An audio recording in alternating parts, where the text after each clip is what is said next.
Hi எல்லாருக்கும் வணக்கங்க. எல்லாம் எப்படி இருக்கீங்க? நல்லா இருக்கீங்க நம்புகிறேன். நானும் நல்லா இருக்கேங்க. வாங்க இன்றைக்கி மதிய லஞ்ச் என்னன்னு பார்க்கலாம்.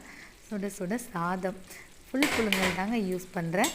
ராஜபோகம் அரிசி அரை மணி நேரத்துக்கு முன்னாடியே அரிசியை ஊற வச்சுட்டு அதை சாதம் வடித்து தாங்க சாப்பிட்றேன்.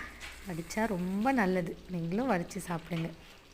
அப்புறம் இந்த பிரியாணி கத்திரிக்காய், அந்த நீல கலரில் வர கத்திரிக்காய் வாங்கி இந்த மாதிரி கன்சிஸ்டன்சியில் பண்ணுறதுக்கு நானும் ரொம்ப நாளாக யோசிப்பேன். தேங்காய் பாலா இல்லை முந்திரியா இல்லை எது அரைச்சி போட்டால் எப்படி வரும் திக்கா அப்படின்னு நிறைய ட்ரை பண்ணி அப்புறம் தான் தெரிஞ்சது எள்ளும் நிலக்கடலை அப்படின்ட்டு.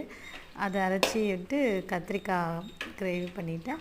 இது சொரக்காய் பொரியல், தேங்காய் அரைச்சிட்டு சொரக்காய் பொரியல் வடித்து பண்ணலை, அப்படியே எண்ணெயில் தாளித்து தாங்க பண்ணேன். மதிய லஞ்ச் இது தான்.